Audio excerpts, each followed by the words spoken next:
चलिए, निम्नलिखित कथनों पर विचार कीजिए। पहला है, हाल ही में भारत और नेपाल के बीच संयुक्त सैन्य प्रशिक्षण अभ्यास सूर्य किरण का 18वां संस्करण का आयोजन नेपाल के सलझंडी में किया गया है।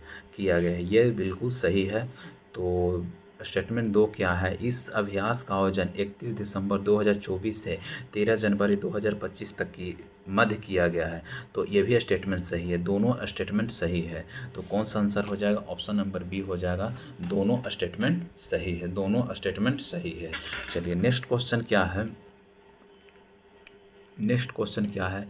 हाल ही में नाग मार्ग Nag mark 2 anti tank guided missile का सफल फील्ड मूल्यांकन परीक्षण निम्नलिखित में से किसके द्वारा किया गया है? तो किसके द्वारा किया गया? ऑप्शन ए है रक्षा अनुसंधान एवं विकास संगठन यानी DRDO द्वारा, बी में है भारतीय अंतरिक्ष अनुसंधान संगठन इसरो द्वारा, या भारतीय डायनेमिक्स लिमिटेड द्वारा, या फिर डी में है भारतीय सेना द्वारा। किसके द्वारा किया गया है? तो हाल ही में नाग मार्ग 2 एंटी टैंक मिसाइल का सफल फील्ड मूल्यांकन प्रशिक्षण किसके द्वारा किया गया? DRDO द्वारा। अगर आपसे ये पूछा है DRDO की स्थापना कब हुआ था, तो 1959 ईस्वी में हुआ था। इसरो की स्थापना कब हुआ था? 1969 ईस्वी में हुआ था। इसरो की स्थापना 1969 में हुआ था। इसरो के कब हुआ था? 1969 में हुआ था। चलिए, नेक्स्ट क्वेश्चन है, हाल ही में भारतीय सेना ने पोगोंग तसो के तट पर निम्न में से किसकी प्रतिमा का अनावरण किया है? किसका प्रतिमा का अनावरण किया? ऑप्शन ए है छत्रपति शिवाजी महाराज, बी में है शिव जी, या फिर सुभाष चंद्र बोस, या फिर कुमार कार्तिकेय। तो इसका सही आंसर क्या हो जाएगा?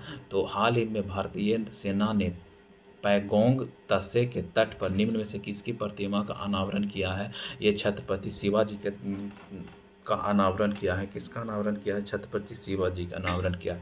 अगर आपसे ये पूछा जाए कि इसकी ऊंचाई कितना है, तो 14,300 है। चलिए, नेक्स्ट क्वेश्चन है, निम्न में से कौन सा देश हाल ही में महिलाओं के बुर्का पहनने पर प्रतिबंध लगाने वाला नया कानून पारित किया है? महिलाओं पर बुर्का पहनने पर प्रतिबंध पर कानून लगाया। ऑप्शन है रूस, बी में है इंडोनेशिया, सी में स्विट्जरलैंड, या ईरान। तो इसका सही आंसर क्या हो जाएगा? स्विट्जरलैंड हो जाएगा। सही आंसर स्विट्जरलैंड होगा। अगर इंडोनेशिया की बात किया जाए तो ब्रिक्स का 10वां सदस्य कौन है? इंडोनेशिया है। ब्रिक्स का 10वां सदस्य इंडोनेशिया है।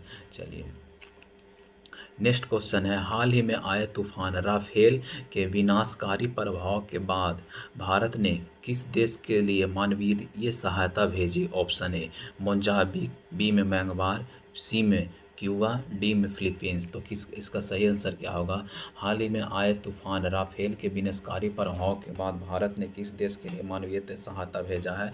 तो किसके मानवीय सहायता भेजा है? वह क्यूबा के लिए भेजा है। किसके लिए? क्यूबा के लिए भेजा है। क्यूबा के लिए भेजा है। क्यूबा के लिए भेजा है। अगर आपसे ये पूछ ले कि दाना तूफान जो आया था उसका नामकरण किसने किया था? किसने किया था? कतर ने किया था। किसने किया था? कतर ने किया था। और अगर आपसे चिड्डो जो तूफान आया था वो किसने नामकरण किया था? मॉरिशस ने किया था। चिड्डो को मॉरिशस ने किया था। और अगर असना का पूछा जाए, असना तूफान का नामकरण किसने किया था? पाकिस्तान ने किया था। किसने किया था? पाकिस्तान ने किया था। चलिए, नेक्स्ट क्वेश्चन है 8 नंबर, जनवरी 2025 में 23वां दिव्य कला मेला का आयोजन निम्न में से कहाँ किया गया है? कहाँ किया गया है? Option A major Dhyanchand national stadium नई दिल्ली में, कोटा स्टेडियम बड़ोदरा गुजरात में, पाटलिपुत्र स्पोर्ट कॉम्प्लेक्स पटना में, या फिर कुंभ स्टेडियम बूंदी राजस्थान में। तो ये तो होगा नहीं। तो इसका आयोजन कहाँ किया गया था? 23वां दिव्य कला मेला का आयोजन हुआ था अडोरा स्टेडियम में आयोजित किया गया था। कहाँ आयोजित किया गया था? अडोरा स्टेडियम में आयोजित किया गया था। अडोरा स्टेडियम में आयोजित किया गया था। अडोरा स्टेडियम में आयोजित किया गया था। अगर ये इससे पूछा जाए, इससे और कुछ रिलेटेड पूछा लिया जाए, दिव्य कला मेला का प्रतीक क्या था? दिव्य कला मेला का प्रतीक क्या था? तो यह मेला का ये था कि वोकल फॉर लोकल, यानी देशीकरण को बढ़ावा दिया जाना है चाहिए। और अगर आपसे ये पूछा जाए, अगर भारत में मेट्रो रेल के कुल कितना लंबाई हो गया है, मतलब सॉरी, भारत में मेट्रो की टोटल विस्तार कितना है? तो टोटल विस्तार 1000 किलोमीटर के आसपास में हो गया है, जो कि यह तीसरे स्थान पर आ गया है। पहला स्थान पर कौन है? पहला स्थान पर चीन है। दूसरा स्थान पर कौन है? यूएसए है। और तीसरा स्थान पर आपका भारत हो चुका है, भारत हो गया है। अगर आपसे ये पूछा जाए, मिशन कर्मयोगी कार्यशाला का आयोजन कहाँ किया गया है? मिशन कर्मयोगी कार्यशाला का आयोजन कहाँ किया गया है? यह गया में आयोजित किया गया है। और कनुमा पांडुंगा महोत्सव कहाँ मनाया जाता है? कब कनुमा अभी हाल ही में आयोजित हुआ है, ये भी करेंट ही का क्वेश्चन है। कनुमा पांडुगा महोत्सव का आयोजन कहाँ किया गया है? तो आंध्र प्रदेश और तेलंगाना के बीच में आयोजित किया गया है। कनुमा पांडुगा महोत्सव का आयोजन किया गया है। चलिए नेक्स्ट क्वेश्चन है, जागृति ऐप और ग्राहक जागो ऐप का निर्माण किस संस्था के छात्रों ने किया? ऑप्शन है IIT Delhi, IIT BHU, IIT Patna या फिर IIT मुंबई। तो इसका आंसर क्या हो जाएगा? BHU द्वारा, IIT के BHU ने जागृति ऐप ग्राहक जागो ऐप का निर्माण किया है। ठीक है, तो आपसे ये पूछ लिया जाए कि ये किस लिए किया गया है? तो राष्ट्रीय आपदा प्रबंधन के लिए किया गया है। जागृति ऐप और ग्राहक जागो राष्ट्रीय आपदा प्रबंधन के लिए, मतलब लोगों को प्राकृतिक आपदाओं से सचेत करना होता है। ठीक है, अगर आपसे ये पूछा जाए, ई सेहत ऐप किस के द्वारा लॉन्च किया गया है? यह जम्मू कश्मीर के स्वास्थ्य विभाग द्वारा जारी किया गया है। मित्र पोर्टल किसके द्वारा लॉन्च किया गया है? मित्र पोर्टल किसके द्वारा लॉन्च किया गया है? यह सेबी के द्वारा लॉन्च किया गया है। किसके द्वारा? सेबी की स्थापना कब हुआ? 1988 में। और अधिनियम कौन सा है? 1992 में हुआ है। भारतीय पोर्टल का शुभारंभ किसने किया है? भारतीय पोर्टल ऐप का शुभारंभ गृह मंत्री अमित शाह ने। और सारथी 2.0 पूछ लिया जाए, सारथी 2.0 किसके द्वारा लॉन्च किया गया? सेबी के द्वारा लॉन्च किया गया है। किसके द्वारा किया गया? सेबी के द्वारा लॉन्च किया है। चलिए नेक्स्ट क्वेश्चन है, हाल ही में आयोजित भारत के 76वें गणतंत्र दिवस का केंद्रीय विषय क्या था? ऑप्शन ए है स्वर्णिम भारत, विकसित भारत, ये विरासत और विकसित है। बी में आत्मनिर्भरता भारत और समृद्धि एवं प्रगति, सी में आधुनिक भारत विकास एवं समृद्धता, डी में है युवा शक्ति भारत प्रगति। तो इसका सही आंसर क्या हो जाएगा? स्वर्णिम भारत विरासत और विकास, स्वर्णिम भारत विरासत और विकास हो जाएगा। अगर आपसे ये पूछा जाए कि 76वें दिवस के अवसर पर मुख्य अतिथि कौन थे? तो इंडोनेशिया के राष्ट्रपति आए थे। तो इंडोनेशिया के राष्ट्रपति का नाम क्या है?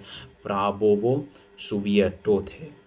ठीक है, इंडोनेशिया के राष्ट्रपति प्राबोवो सुबियाटो थे।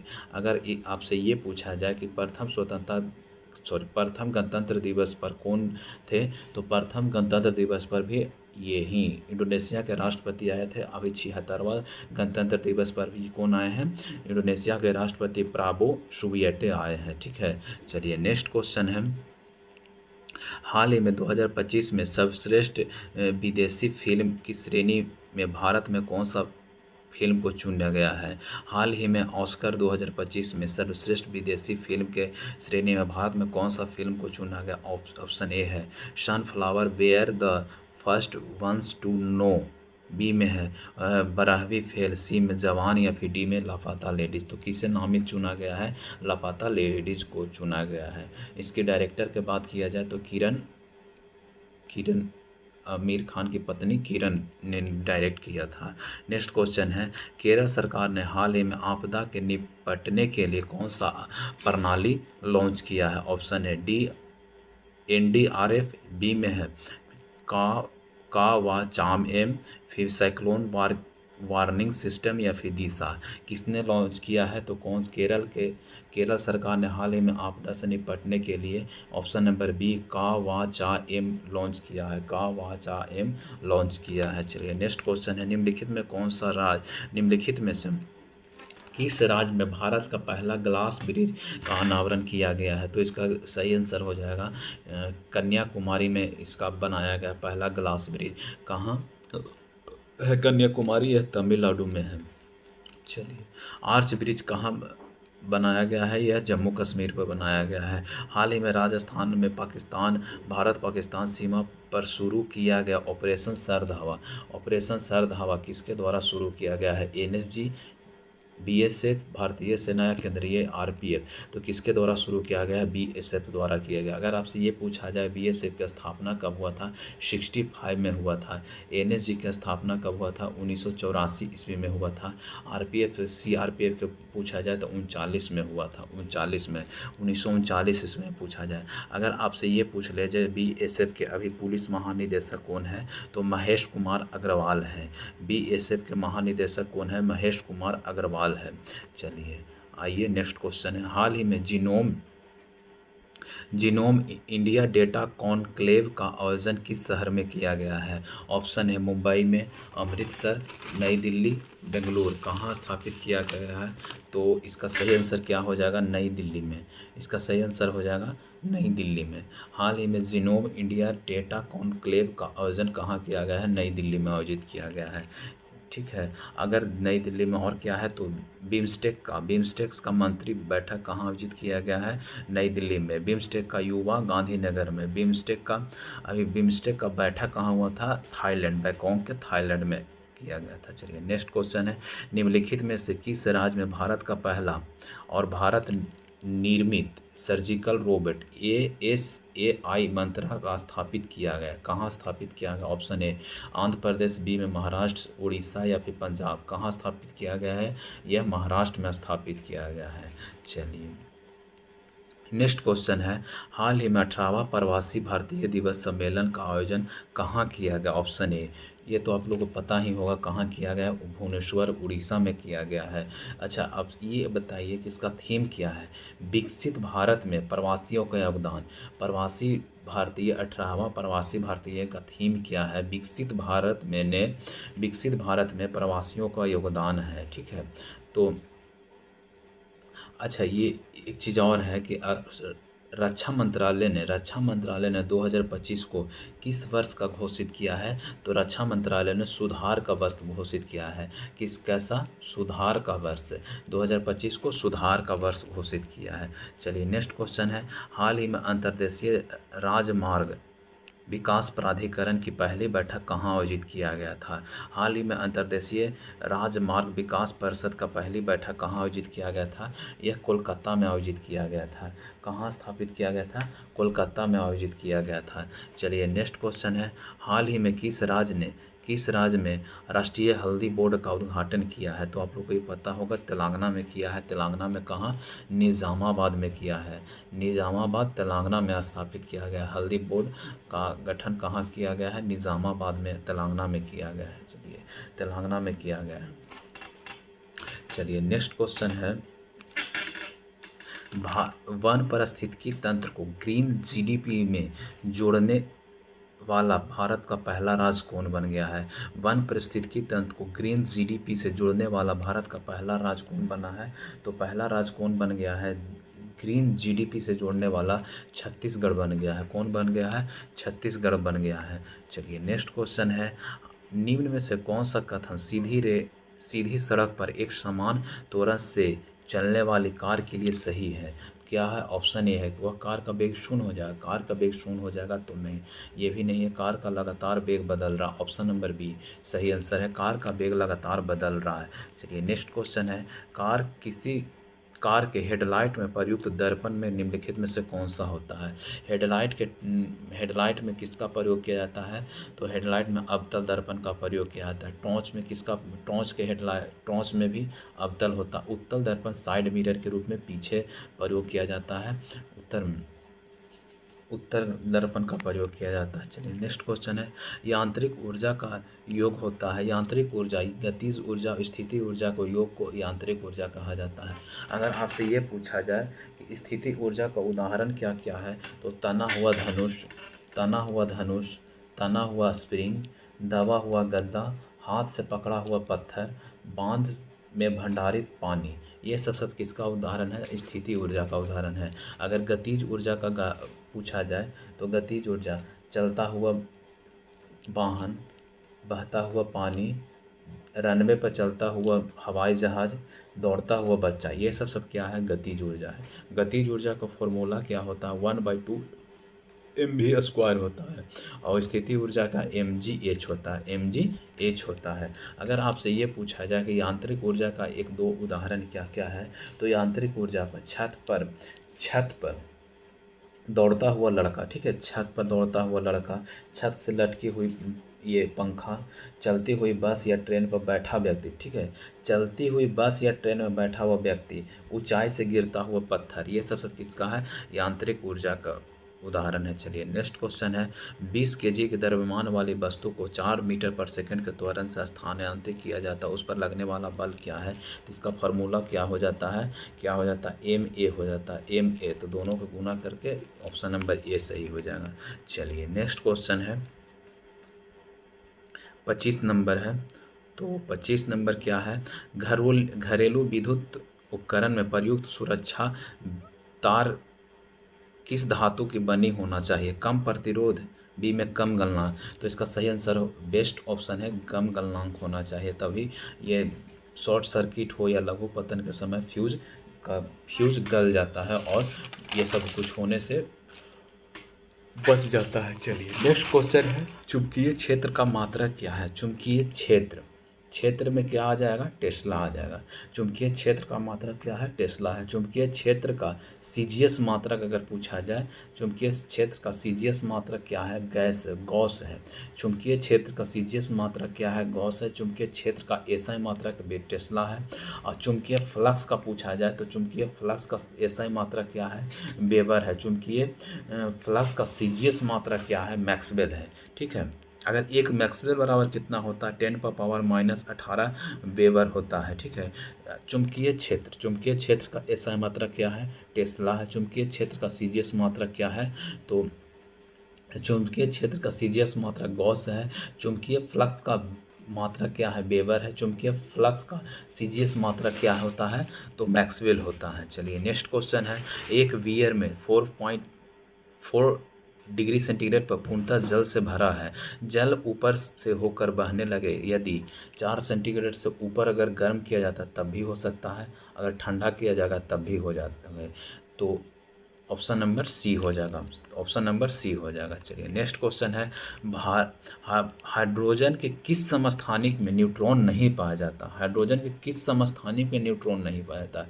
ड्यूटेरियम में पाया जाता है, ट्यूटेरियम में न्यूट्रॉन पाया जाता है, प्रोटियम में न्यूट्रॉन नहीं पाया जाता। हाइड्रोजन के कितने समस्थानिक है? 3 है, ड्यूटेरियम, ट्यूटेरियम और प्रोटियम होता है। हाइड्रोजन की खोज किसने किया था? कैवेंडिश ने। अगर ऑक्सीजन के पूछा जाए, ऑक्सीजन के खोजकर्ता किसने किया था? प्रिस्टले ने किया था। ऑक्सीजन के खोजकर्ता कौन है? प्रिस्टले हैं।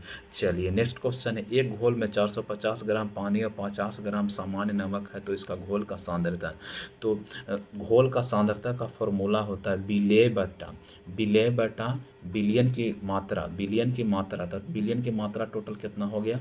500 हो गया, और विलेय की मात्रा 50 हो गया, गुने 100, तो 2 0 से 2 0 यानी कि 5 से 10। ऑप्शन नंबर सी हो जाएगा। मीथेन CH4 किस प्रकार का बंध है? तो किस प्रकार का है? एकल है। अगर मीथेन को और क्या कहा जाता है? मीथेन को मार्स गैस कहा जाता है, मीथेन को मार्स गैस कहा जाता है। धान के बुआई होता है तो उनके जड़ में किस गैस हो जाता है? मीथेन गैस पाया जाता है। चलिए नेक्स्ट क्वेश्चन है, प्लास्टर ऑफ पेरिस के सेट होने की प्रक्रिया क्या है? ऑप्शन ए अनहाइड्रेट से बने हाइड्रोजन, बी में डिहाइड्रेशन, तो डिहाइड्रेशन नहीं होता, ऑक्सीडेशन नहीं होता, डिडक्शन। ऑप्शन नंबर ए हो जाएगा। अगर आपसे ये पूछा जाए प्लास्टर ऑफ पेरिस का सूत्र क्या होता है? CaSO4 हाफ H2O, ठीक है, हाफ H2O। अगर जिप्सम के पूछा जाए CaSO4 2H2O होता है। चलिए नेक्स्ट क्वेश्चन है, H2S हवा में जलकर H2O देता है एवं SO2 देता है। ये तो सही स्टेटमेंट है। ऊष्मा के उपस्थिति में फेरल सल्फेट का अपघटन Fe2O3SO2O3 से होता है। ये भी स्टेटमेंट सही है, यानी कि दोनों स्टेटमेंट सही है। ऑप्शन नंबर डी हो जाएगा। चलिए आइए 33 क्वेश्चन नंबर है। आधुनिक आवार सारणी किसने बनाया था? किसने बनाया था? ये मोस्ले ने बनाया था। आधुनिक आवार सारणी किसने बनाया था? मोस्ले ने बनाया था। और किस पर आधारित है? परमाणु संख्या पर आधारित है। और सर्वप्रथम आवर्त सारणी किसने बनाया था? सर्वप्रथम आवर्त सारणी मेंडलीफ ने बनाया था। सर्वप्रथम आवर्त सारणी मेंडलीफ ने। और मेंडलीफ का आवर्त सारणी किस पर आधारित था? तो परमाणु भार पर आधारित था। अष्टक नियम किसने दिया था? अष्टक नियम न्यूलन ने दिया था। तो अष्टक नियम। त्रिक नियम किसने दिया था? डोवेरियन ने दिया था। त्रिक नियम डोवेरियन ने दिया था। और इलेक्ट्रॉनिक विन्यास पर आधारित आवर्त सारणी, इलेक्ट्रॉनिक विन्यास पर आधारित आवर्त सारणी किसने दिया था? बोरबोरी ने दिया था। बोरबोरी ने इलेक्ट्रॉनिक इलेक्ट्रॉनिक विन्यास पर आवर्त सारणी किसने प्रस्तुत किया था? बोरबोरी ने। त्रिक नियम किसने दिया था? डेवोरियन ने। अष्टक नियम न्यूलन ने। परमाणु भार पर कौन सा ये था, किसने आधारित किया था परमाणु भार पर आवर्त सारणी? तो मेंडलीफ का था। आधुनिक मोस्ले है सर्वप्रथम मेंडलीफ ने दिया था। चलिए नेक्स्ट क्वेश्चन है। कोशिका में केंद्रक का कार्य क्या है? प्रोटीन का संश्लेषण करना, कोशिका का आवरण करना, कोशिका गतियों के निरूपण, आनुवांशिक सामग्री का संग्रहण। यही ऑप्शन सही हो जाएगा, सी नंबर। चलिए नेक्स्ट क्वेश्चन है। निश्वासन द्वारा क्या होता है? ऑप्शन ए पंजर के टूट या फिर वायु का अंतःश्वसन। सी में फेफड़ा का अवस्थिति या फेफड़ा का स्थिति। तो निश्वासन होता है यानी गैस को छोड़ना। तो ऑप्शन नंबर सी हो जाएगा, फेफड़ा का अवस्थिति कहा जाता है। फेफड़ा का अवस्थिति कहा जाता है। चलिए नेक्स्ट क्वेश्चन है।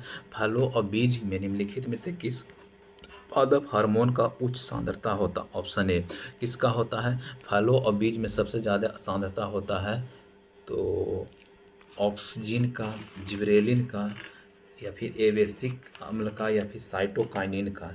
किसका सबसे ज़्यादा होता है? यह होता है साइटोकाइनिन। फलों और बीज में सबसे ज़्यादा पादप हार्मोन पाया जाता है साइटोकाइनिन।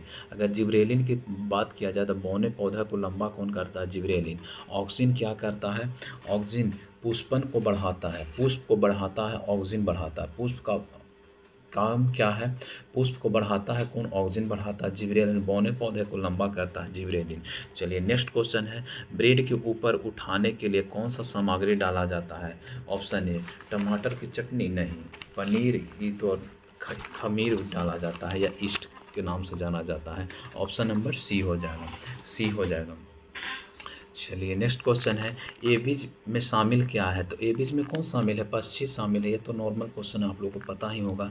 तो निम्नलिखित में कौन सा तना है? ये भी आप लोग को पता होगा। आलू एक तना है, बाकी गाजर, मूली, शकरकंद ये सब जड़ है। ठीक है। निम्नलिखित में सब गर्भ निरोधक कौन है? तो ये आप लोग को पता होगा। इनमें से सभी गर्भ निरोधक है। चलिए नेक्स्ट क्वेश्चन है। मानव शरीर निम्नलिखित में कौन सा भाग बुद्धि व चतुराई का केंद्र है? बुद्धि व चतुराई का केंद्र कौन सा है? सेरिब्रम होता है। अगर प्यार, मोहब्बत, भूख, घृणा, नफरत ये सब किससे है? हाइपोथैलेमस में है, हाइपोथैलेमस है। चलिए नेक्स्ट क्वेश्चन। निम्नलिखित में कौन सा रोग वायु के माध्यम से फैलता है? Option plague. हाँ बिल्कुल सही है कि प्लेग वायु के माध्यम से होता है। टाइफाइड जीवाणु के कारण होता है। हैजा जीवाणु द्वारा ही होता है। ट्यूबरकुलोसिस को टीबी कहा जाता है। टीबी के लिए कौन सा दवा होता है दिया जाता है? टीबी के लिए ये आप लोग कमेंट करिएगा। टीबी में प्रचलित दवा कौन सा है? तो डॉट्स है। टीबी में प्रचलित दवा क्या है? डॉट्स है। चलिए नेक्स्ट क्वेश्चन है। कबूतर, मच्छर, चमगादड़ के पंख कैसा दिखाई देता है? तो कैसा दिखाई देता है? अपसारी विकास या अभिसारी विकास? नहीं, अभिसारी विकास है, अभिसारी विकास होता है। चलिए नेक्स्ट क्वेश्चन है। पंचवर्षीय योजना से संबंधित है। चलिए प्रथम पंचवर्षीय में क्या था? तो प्रथम पंचवर्षीय में आपका हो जाएगा कृषि से, दूसरा उद्योग से है, पाँचवा किससे संबंधित? गरीबी उन्मूलन और आत्मनिर्भरता संबंधित। बारहवां में तीव्र समावेशी और धारणीय विकास। तो इसका आंसर क्या हो जाएगा? तो आंसर हो जाएगा बी नंबर हो जाएगा। अगर आपसे पंचवर्षीय योजना का बात आया है तो प्रथम पंचवर्षीय योजना का मॉडल किस पर था? हैराल्ड डोबल मॉडल पर। तो कब प्रस्तुत हुआ था? 51 से 56 ईस्वी में। कब? 51 से 56। तो दूसरा कब हुआ था? 56 से 61।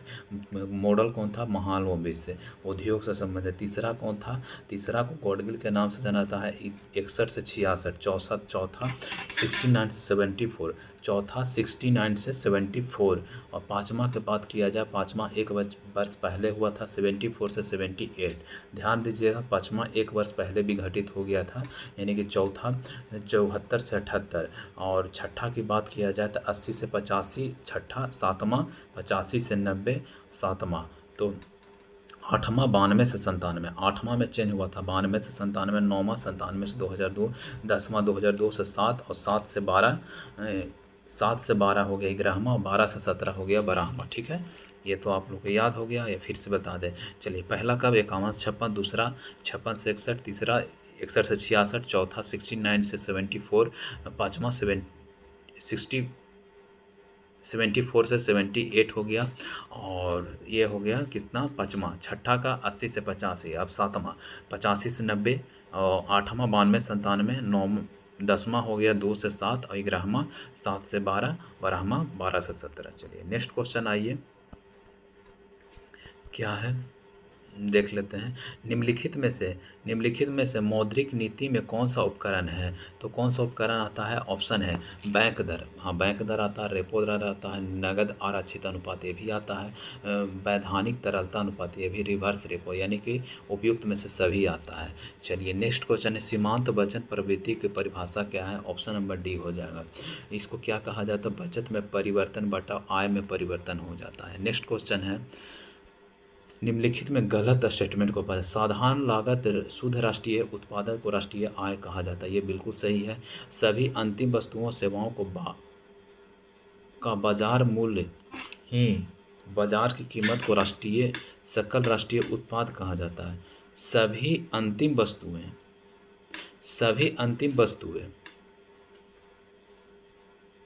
ये भी सही है। जीडीपी की गणना मध्यवर्ती वस्तुओं सेवाओं को शामिल किया जाता है। जीडीपी नहीं, मध्यवर्ती नहीं होगा। जीडीपी किसी भी देश के संपूर्ण सीमाओं के भीतर जो भी उत्पादित या मूल होता है उससे जीडीपी कहा जाता है। ऑप्शन नंबर सी सही है। चलिए नेक्स्ट क्वेश्चन है, मल्होत्रा समिति का संबंध किससे है? मल्होत्रा समिति का संबंध किससे है? एक मिनट रुक जाइए थोड़ा सा। मल्होत्रा समिति का संबंध किससे है? चलिए, मल्होत्रा समिति किससे संबंधित है?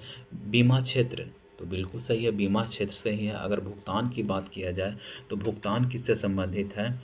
तो रंगराजन समिति का संबंध भुगतान से है। अब कुछ समिति है तो आप लोग के सामने और भी समिति मैं बोल देता हूँ। बीमा क्षेत्र पहला में है, बीमा क्षेत्र में सुधार मल्होत्रा समिति है। भुगतान में रंगराजन है। भंडारी समिति का संबंध है क्षेत्रीय ग्रामीण बैंक से है, क्षेत्रीय ग्रामीण बैंक से है। स्वामीनाथन समिति का संबंध किससे है? जनसंख्या से। स्वामीनाथन समिति का संबंध है जनसंख्या से है। जानकी रमन का संबंध है प्रतिभूति घोटाला। जानकी रमन का संबंध है प्रतिभूति घोटाला से संबंधित है। जानकी रमन का समिति का संबंध है प्रतिभूति घोटाला। अगर सहकारिता समिति केंद्र और राज्य के बीच में बंटवारा सहकारिता समिति का काम है। दांतवाला का संबंध किससे है? बेरोजगारी से है। गोस्वामी का संबंध औद्योगिक समिति से। गोस्वामी औद्योगिक समिति से। गोईपोरिया समिति का संबंध है बैंक सेवा से। गोईपोरिया समिति का संबंध बैंक से है। भूरेलाल समिति का संबंध मोटरयान से संबंधित। सच्चर समिति का संबंध मुसलमान की सामाजिक, आर्थिक व शैक्षणिक स्थिति में सुधार लाना के। चलिए एक बार फिर से हो जाए तो बीमा क्षेत्र में सुधार मल्होत्रा समिति है। भंडारी समिति की बात किया जाए तो क्षेत्रीय ग्रामीण बैंक है। और स्वामीनाथन किससे संबंधित है? स्वामीनाथन किससे? जनसंख्या से है। जानकी रमन पर प्रतिभूति घोटाला है। और दांतवाला का संबंध किससे है? बेरोजगारी से है। गोस्वामी समिति का संबंध है औद्योगिक से है। गोईपोरिया समिति बैंक से है। और भूरेलाल मोटर वाहन से संबंधित है। सच्चर समिति मुसलमान से संबंधित है। तो ये सब समितियां हो गई। चलिए नेक्स्ट क्वेश्चन है, सारगासो सागर कहाँ अवस्थित है? कहाँ अवस्थित है? उत्तरी अटलांटिक महासागर में। उत्तरी अटलांटिक महासागर का स्पेस कैसा है? तो अंग्रेजी एस के जैसा है, अंग्रेजी एस के जैसा है। चलिए नेक्स्ट क्वेश्चन है, निम्नलिखित में कौन सा युग्म सम्मिलित नहीं है? तो मध्य यूरोप, मध्य यूरोप, मध्य यूरोप का ट्राइमोंटेन, मध्य यूरोप, ये तो सही है। उत्तरी अमेरिका, ब्लैक रोलर, ये भी सही है। इंडोनेशिया के सामल, स्थानीय पवन का नाम, सामल इंडोनेशिया का नहीं है, इंडोनेशिया कोयम्बैग का है। तो यही ऑप्शन गलत है, यही सही होगा। ऑस्ट्रेलिया के ब्रिक फील्डर, तो ऑस्ट्रेलिया के ब्रिक फील्डर हो गया। मध्य यूरोप के ट्रोवन रेन हो गया। उत्तर अमेरिका के ब्लैक रीलर, और इंडोनेशिया के सामल नहीं, सामल किसका है? कोयम्बैग का है।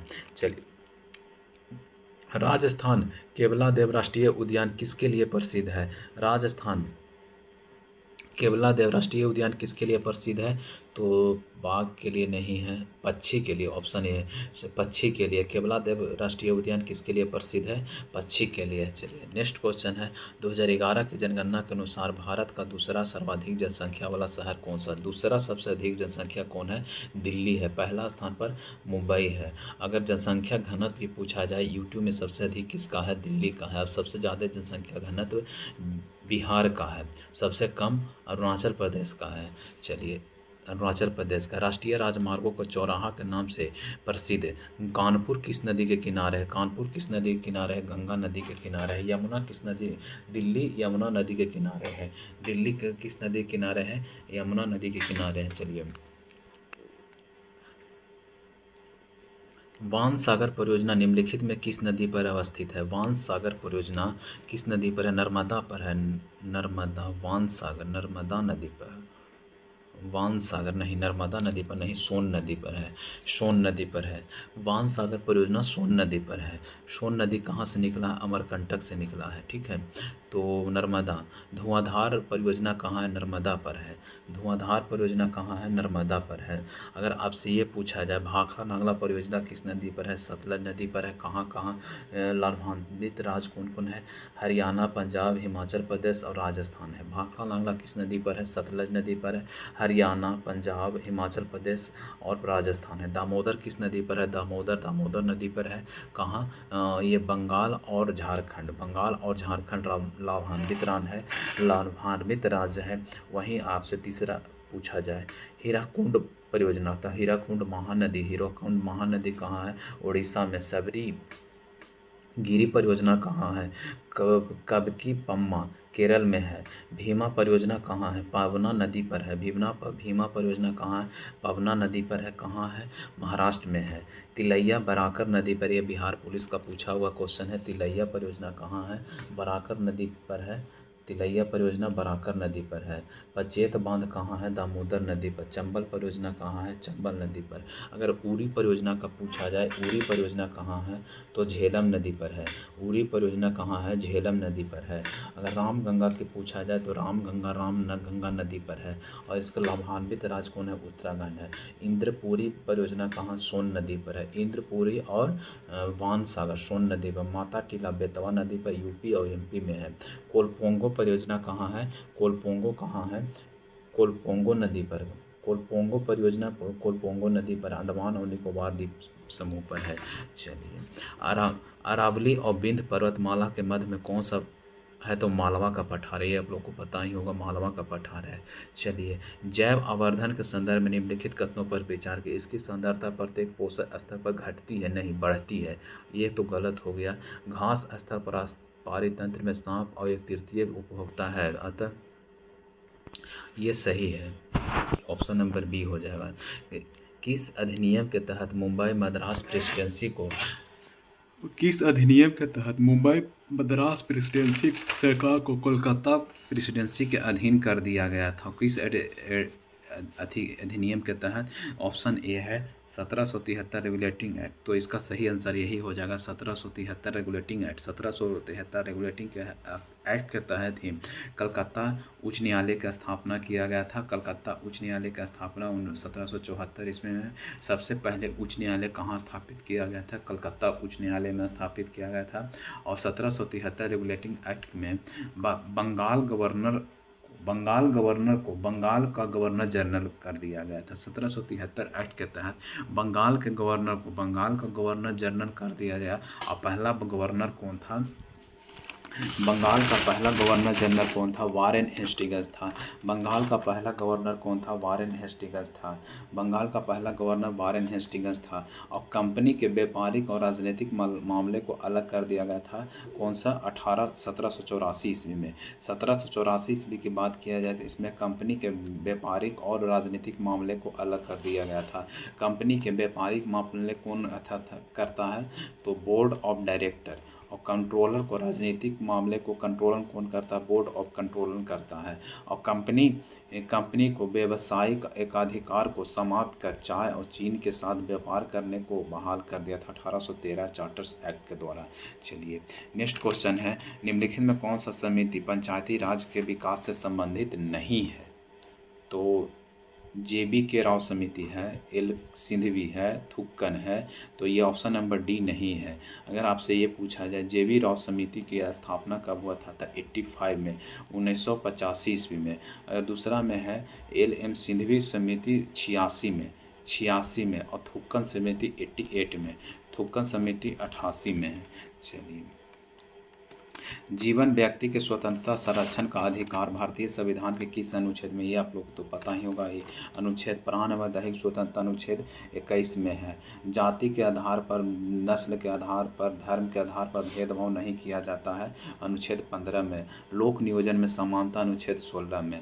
उपाधियों का अंत 18 में है। उपाधियों का अस्पृश्यता 17 में। 32 में क्या है? तो 32 में क्या, अगर मौलिक अधिकार का हनन होता है तो हम डायरेक्ट सुप्रीम कोर्ट जा सकते हैं। अगर हाई कोर्ट में जाना है तो 226 अनुच्छेद के तहत जा सकते हैं। 226 के तहत जा सकते हैं। नेक्स्ट क्वेश्चन, निम्नलिखित में से किसकी नियुक्ति राज्यपाल द्वारा किया जाता है? मुख्यमंत्री की नियुक्ति अनुच्छेद 164 यानी 164 के तहत करता है, बिल्कुल सही है। महाधिवक्ता की नियुक्ति अनुच्छेद 165 के तहत करता है। राज्य का निर्वाचन आयुक्त, इसका भी नियुक्ति राज्यपाल करता है। उच्च न्यायालय के न्यायाधीश, इसका नियुक्ति कौन करते हैं? राष्ट्रपति करते हैं। उच्च न्यायालय के न्यायाधीश और उच्चतम न्यायालय के भी न्यायाधीश की नियुक्ति राष्ट्रपति करते हैं। चलिए नेक्स्ट क्वेश्चन है, किस संविधान संशोधन के तहत लोकसभा के सीट की संख्या 525 से बढ़ाकर 545 कर दिया गया था? 31वां संविधान संशोधन। 31वां संविधान संशोधन। केंद्र राज्य के संदर्भ में निम्नलिखित कथनों पर विचार करें। ये भाग 11 अनुच्छेद 245 से 255 तक विधायिक संबंधी चर्चा है, ये भी सही है। 11 सही है। तो और क्या है? 11 अनुच्छेद 256 से 263 के प्रशासनिक संबंध चर्चा है, ये भी सही है। और अनुच्छेद 11 में 268 से 293 के वृत्तीय संबंध केवल नहीं, केंद्र और राज्य के बीच में वृत्तीय संबंध है। तो ये ऑप्शन गलत हो जाना चाहिए। तो ऑप्शन हो जाएगा बी नंबर, नहीं 1 और 2 ए नंबर हो जाएगा। इसमें अगर केंद्र और राज्य का चर्चा रहता या फिर तो ये सही हो जाता 3 में, मगर नहीं दिया हुआ। केंद्र और राज्य के वृत्तीय है, ना कि सिर्फ वृत्तीय संबंध है। चलिए आइए देखते हैं। अनुच्छेद भाग से है, तो भाग 1 में है क्या? भाग 1 में बता देते हैं। भाग 1 में क्या है? तो राज्यों का संघ है। 2 में क्या है? नागरिकता है। 3 में मौलिक अधिकार है। 4 में DPSP यानी कि राज्यों का नीति निर्देशक तत्व है। 5 में क्या है? संघ है। 6 में क्या है? राज्य सरकार है। 7 को अभी निरस्त कर दिया गया। 8 में क्या है? 8 में केंद्र शासित हो गया। 8 में केंद्र शासित हो गया। तो 9 में पंचायत है। 9 के क में क्या है? नगर पालिका है। 9 के ख में सहकारिता है। अब 10 में क्या है? अनुसूचित जनजाति 10 में है। 11 में क्या है? 11 संघ और राज्य क्षेत्र। 11 में संघ और राज्य क्षेत्र है। 12 में क्या है? वृत्तीय संपत्ति का बंध, 12 में विदेशी संपत्ति का अनुबंध, 13 में क्या है, राज्य के क्षेत्र में भीतर व्यापार और वाणिज्य का समागम, राज्य के क्षेत्र के भीतर वाणिज्य और व्यापार का समागम। और 14 में क्या है, 14 में संघ और राज्य के बीच में लोक सेवाएं, संघ और राज्य के लोक सेवाएं 14 में है। 15 में क्या है,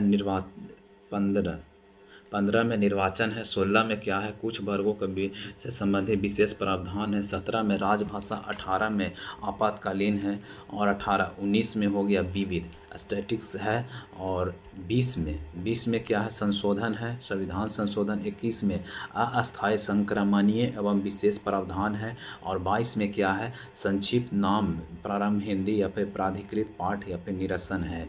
तो अब मिला लीजिए कौन सा हो जाएगा। पहला में तो एक का सी हो जाएगा, एक का तीन, पहला में है राज्यों, ना सॉरी, राज्यों का और उनके राज्य क्षेत्र, ऑप्शन ए, एक का एक हो जाएगा, एक का एक। और बी में है 4, 3, 8 में, तो 8 में क्या है, केंद्र शासित प्रदेश, बी, तो बी के 4 होगा, ऑप्शन नंबर डी हो जाएगा। चलिए डी हो जाएगा। चलिए नेक्स्ट क्वेश्चन है, निम्नलिखित कथनों में कौन सा कथन असत्य है। 76 में महानिवादी, बिल्कुल सही। राष्ट्रपति के प्रधानमंत्री की सूचना प्राप्त करता है, ये भी सही है। प्रधानमंत्री की नियुक्ति 75 में, 50, ये तो 85 होगा ना कि 88, 85 में है। 17 का 17वां सान या फिर भंग कर सकता है 85 में। अध्यादेश 123 सही है। यदि घन का विकर्ण इतना है तो घन का विकर्ण √3 से √3 यानी कि किनारे की लंबाई 6 हो जाएगा। ये हो जाएगा 72, 28 घटा दीजिए 572। इसका सही आंसर क्या हो जाएगा, 1300 हो जाएगा। ये हो जाएगा 78 हो जाएगा। ये कमी 15, 8 ए हो जाएगा। निम्नलिखित में से कौन सा स्त्रीलिंग है, तो रचना कैसा है, स्त्रीलिंग है। ठीक है। पंकज कैसा समास है, पंकज बहुब्रीहि समास है। अगर दीगू की बात किया जाए तो दीगू कैसा है, दीगू कैसा है, दीगू क्या होता है, दीगू एक संख्यावाचक समास होता है। दीगू संख्यावाचक समास होता है। अगर द्वंद्व की बात किया जाए तो इसमें दोनों पद प्रधान होता है। ठीक है। और बहुब्रीहि समास होता है, जैसे लंबोदर बहुब्रीहि समास है, गजानंद बहुब्रीहि समास है, ये सब बहुब्रीहि समास है। द्विगु किस्सा है, द्विगु संख्यावाचक को प्रतिनिधित्व करता है। द्वंद्व दोनों पद प्रधान होता है। आलुतीय तो तना हो जाएगा। ये सब नॉर्मल क्वेश्चन है, रीजनिंग आप लोग बना लीजिएगा। ये हो जाएगा, अगर इसमें 12 से गुना करते हैं तो इतना आ जाएगा, 19 में करिएगा इतना हो जाएगा। तो इस अनुसार से ऑप्शन नंबर सी हो जाएगा। इसका ऑप्शन नंबर डी हो जाएगा। 74 का ऑप्शन नंबर बी हो जाएगा। 75 सी हो जाए, डी हो जाएगा। हाँ चलिए आइए, अब 76 में है, निम्नलिखित में कौन सा सबसे पुरानी शास्त्रीय भाषा कौन सा है, तो कौन सा है, संस्कृत। संस्कृत सबसे पुराने। संस्कृत को 2005 में मान्यता मिला था, तेलुगु को 2008 में मिला था, तमिल 2004 में, और कन्नड़ 2008 में। तो इसका सबसे पुराना बात किया जाए तो तमिल।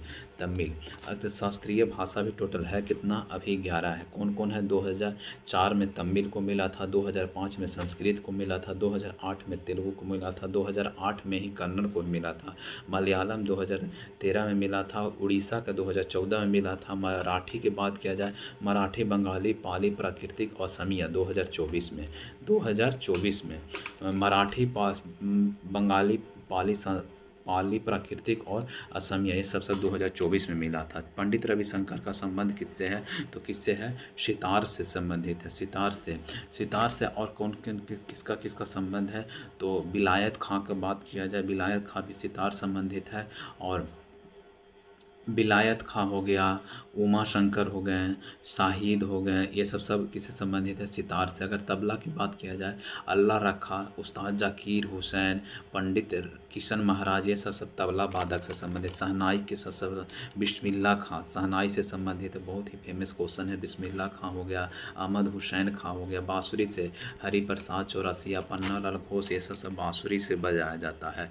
चलिए नेक्स्ट क्वेश्चन है, निम्नलिखित में से बिहार के राजवंशों को कालानुक्रम सजाइए। तो पहला में मौर्य के बाद मौर्य के बाद पाल, उसके बाद मौर्य वंश, मौर्य वंश के बाद आया था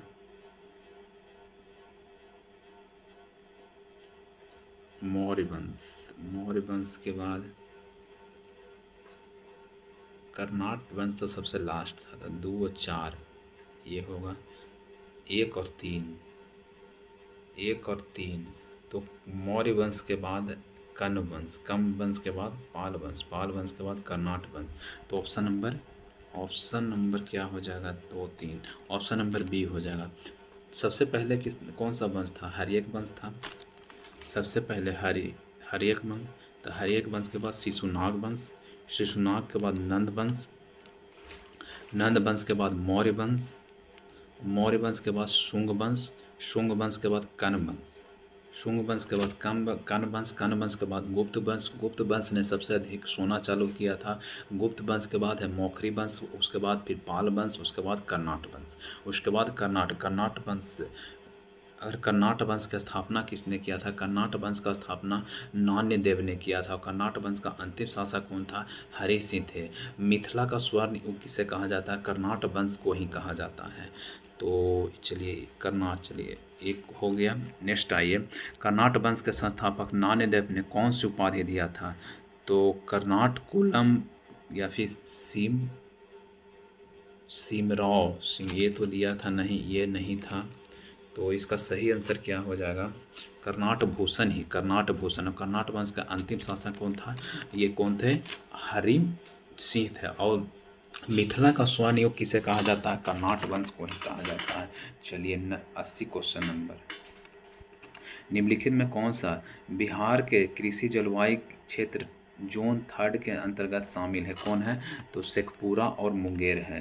फ्रांस राज्य के तीसरे स्टेट में लोगों की वसूल की जाने वाले करों को क्या कहा जाता था? टाइल कहा जाता था। प्रथम स्टेट में कौन थे?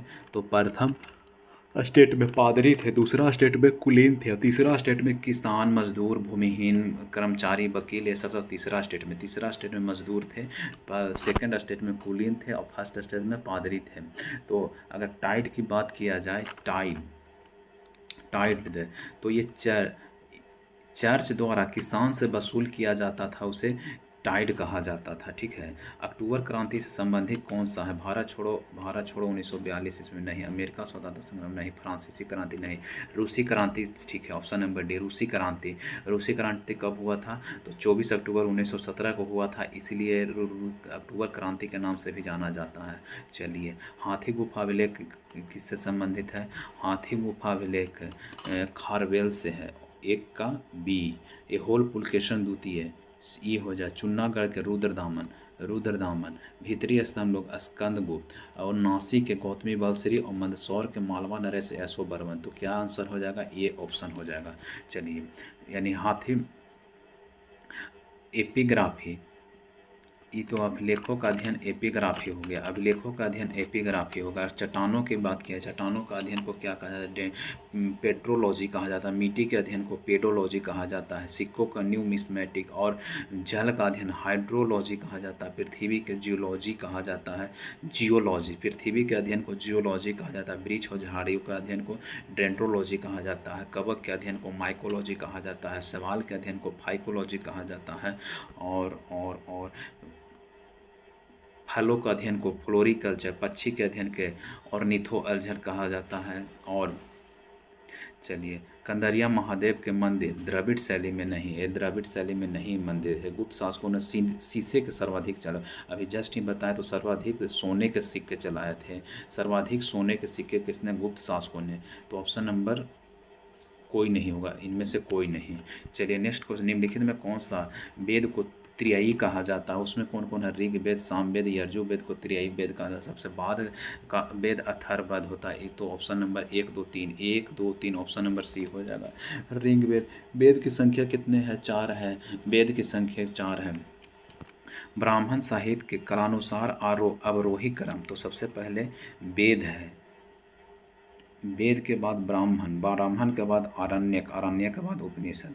ऑप्शन नंबर ए सही है, ऑप्शन नंबर ए सही है। चलिए नेक्स्ट क्वेश्चन है 88 नंबर, वेदांग की संख्या कितना होता है? वेदांग की संख्या 6 होता है, पुराण की संख्या 18 होता है, वेद की संख्या 4 होता है। चलिए नेक्स्ट क्वेश्चन है, दीवान ए विजरात किससे संबंधित? दीवान ए विजरात राजस्व एवं वित्त विभाग, एक का सी है, एक का सी है। तो दीवान ए ईसा, ईसा किससे संबंधित है?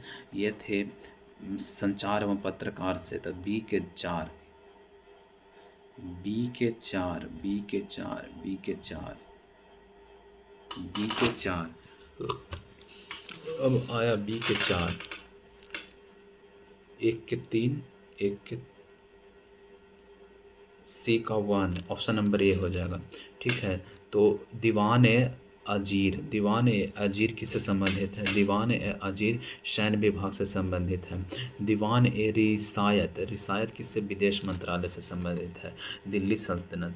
चलिए, अकबर द्वारा शुरू किए गए विभिन्न सुधारों के उनके कालक्रम के अनुसार सही है।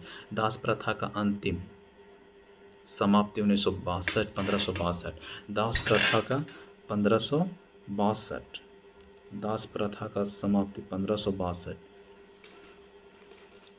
दास प्रथा का समाप्ति हुआ था 1562 ईस्वी में। जजिया कर 63 में। तीर्थ यात्रा 64 या दीन दयाल धर्म की शुरुआत। तो सही उत्तर का चयन करें। तीर्थ यात्रा कब हुआ था? तीर्थ यात्रा 63 में हुआ था।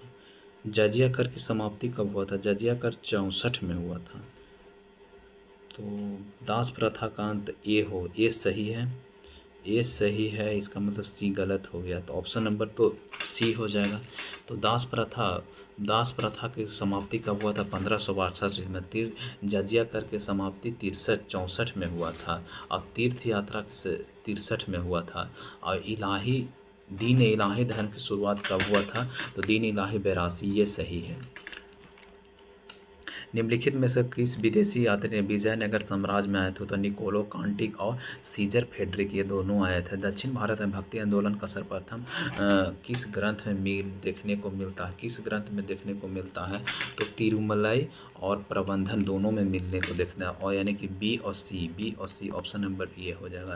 तहकीकात कमेटी निम्नलिखित में से किससे संबंधित है? जलियांवाला बाग हत्याकांड से संबंधित तहकीकात समिति है। नेक्स्ट क्वेश्चन है, चलिए आइए, पुर्तगाल ने अपना पहला फैक्ट्री कहाँ स्थापित किया था? पुर्तगाल ने कहाँ स्थापित किया था? पुर्तगाल ने कोचीन में स्थापित किया था। डच कहाँ? डच मछलीपट्टनम में। और डेनिश कहाँ?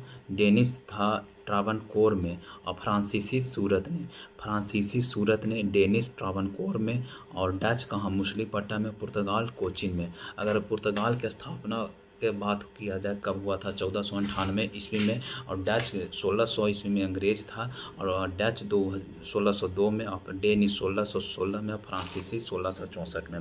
फ्रांसीसी की स्थापना 1664 ईस्वी में, डेनिश की स्थापना 1616 में, डच 1602 में, और अंग्रेजी 1600 में, और पुर्तगाल 1498 ईस्वी में।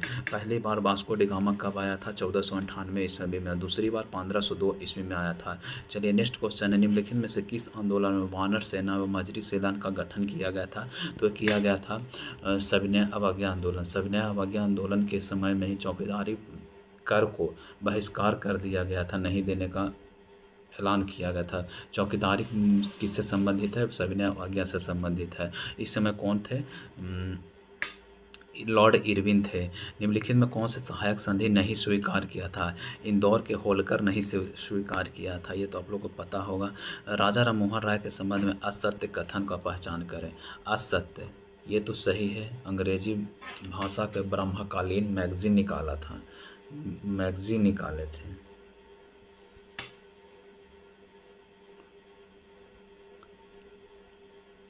असत्य कथन को पहचान करें, ये तो गलत है। असत्य कथन यही हो जाएगा, ऑप्शन नंबर ए हो जाएगा। तो सत्य कथन कौन सा है? असत्य। अंग्रेजी भाषा में ब्रह्मकालीन मैगजीन, ब्रह्मकालीन मैगजीन राजा राम, ये तो सही है। 1828 में ब्रह्मा समाज की स्थापना राजा राम मोहन राय ने किया था। अंग्रेजी भाषा में ब्रह्मकालीन मैगजीन निकाला था, ऐसे सही होगा। क्वेश्चन के हिसाब से सही है, ये भी सही हो जाएगा, निकाले होंगे। नवजीवन नवजीवन नामक पत्रिका का प्रकाशन किसने किया था? किसने किए थे? तो ये महात्मा गांधी ने किया था। चलिए आइए नेक्स्ट क्वेश्चन है 1916 में लखनऊ समझौता निम्नलिखित में से किसके बीच हस्ताक्षरित था? बाल गंगाधर तिलक और जिन्ना के बीच में। इसी अधिवेशन में स्वराज मेरा जन्मसिद्ध अधिकार है नारा दिए थे। कांग्रेस के कौन सा इस समय कांग्रेस की अध्यक्षता किसने थे? अंबिका चरण मजूमदार ने किए थे। चलिए नेक्स्ट क्वेश्चन है इलाहाबाद के प्रथम संधि 12 अगस्त इलाहाबाद के प्रथम संधि 12 अगस्त 1765 में निम्नलिखित में से किसके बीच हुआ? रॉबर्ट क्लाइव था। अवध के नवाब सिराजदौला नहीं, अवध के कर्नल ये था इलाहाबाद के दूसरे संधि में, यानी कि 16 अगस्त 1765 ईस्वी में हुआ था, ये दूसरा में हुआ था। अवध के नवाब सिराजदौला मुगल सम्राट नहीं, रॉबर्ट क्लाइव और मुगल सम्राट शाह आलम द्वितीय, ये ऑप्शन सही है। तो अगर इलाहाबाद के दूसरी संधि की बात किया जाए तब ये रॉबर्ट क्लाइव और अवध के नवाब सिराजदौला हो जाएगा। और प्रथम में कौन है? रॉबर्ट क्लाइव और मुगल बादशाह शाह आलम द्वितीय। अगर आपसे ये पूछा जाए बंगाल में द्वैत शासन की शुरुआत कब से हो गया था? बंगाल में द्वैत शासन की शुरुआत 1765 ईस्वी में ही हुआ था। और किसने किया था? रॉबर्ट क्लाइव में। बंगाल में द्वैत शासन की शुरुआत रॉबर्ट क्लाइव ने किया था। और 1772 ईस्वी में 1772 आते आते इसे समाप्त किसने किया था? वारेन हेस्टिंग्स ने। और प्लासी का युद्ध किसके किसके के बीच हुआ था? प्लासी का युद्ध हुआ था 1757 ईस्वी में किसके जो ब्रिटिश ईस्ट इंडिया कंपनी की सेना और बंगाल के नवाब सिराजदौला के बीच में। बंगाल के नवाब सिराजदौला और ब्रिटिश ईस्ट इंडिया कंपनी के बीच में प्लासी का युद्ध हुआ था। ठीक है, तो इलाहाबाद का दूसरा संधि कब हुआ था? 16 अगस्त 1765 इसमें किसके बीच में हुआ था? तो रॉबर्ट क्लाइव और अवध नवाब सिराजदौला। इलाहाबाद का प्रथम संधि कब हुआ था? 12 अगस्त 1765 इसमें किसके बीच में हुआ था? राष्ट्रपति रॉबर्ट क्लाइव और मुगल बादशाह शाह आलम द्वितीय। अब बंगाल में द्वैत शासन की शुरुआत किसने किया था? तो क्लाइव ने शुरू किया था और हेस्टिंग्स ने समाप्त किया था। क्लाइव ने शुरू 1765 ईस्वी में किया था, हेस्टिंग्स ने समाप्त किया गया था। हेस्टिंग्स यानी बंगाल में द्वैत शासन समाप्त हेस्टिंग्स ने और शुरू किया था क्लाइव ने। क्लाइव से शुरू किया था, हेस्टिंग्स ने समाप्त किया था। क्लाइव ने शुरू किया था, यानी कि बंगाल में अगर पूछा जाए बंगाल में द्वैत शासन की शुरुआत किसने किया था? क्लाइव ने। किससे किया था? क्लाइव से किया था। समाप्त किसने किया था? हेस्टिंग्स ने किया था। चलिए ठीक है दोस्तों, मिलते हैं किसी नेक्स्ट वीडियो में। तो तब तक के लिए धन्यवाद आप सभी लोगों को।